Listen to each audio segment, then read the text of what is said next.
అందరు కార్పొరేషన్లు ప్రకటిస్తారు. మరి మేమేం పాపం చేసినాము? అడగగానే ఓటేస్తాం, ఇంటికి రాగానే ఫండ్ ఇస్తాము. అదా మేము చేసిన తప్పు, అదా మేము చేసిన పాపము. అలాంటప్పుడు మీకెందుకు మేము ఓటేయాలి? మీకెందుకు మేము గెలిపించుకోవాలి? అత్యధికమైన ట్యాక్సులు కట్టేది కూడా వైశ్యులే.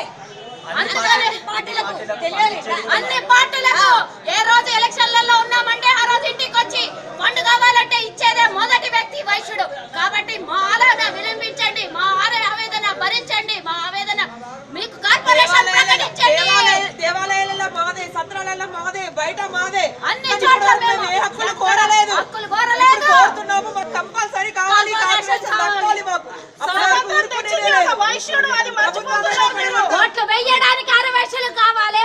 హక్కులు అడగడానికి వద్దా? హక్కులు వద్దా మాకు? మేము కూడా ఓటేసినాము, మాకు కూడా కావాలి. మా పిల్లలు అనాథలైపోతుంది ఈ రోజు.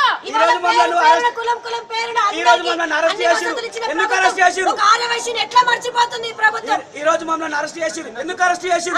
మేమేమో రాష్ట్రారోపణ చేసినామా? ఏ బస్సులను అంటే పట్టినామా? ఏ బస్సులను వలగొట్టినామా? మమ్మల్ని ఎందుకు అరెస్ట్ చేసిరు? మమ్మల్ని అరెస్ట్ చేయడానికి కారణం ఏంది? మేమేమైనా విధ్వంసం చేసినామా?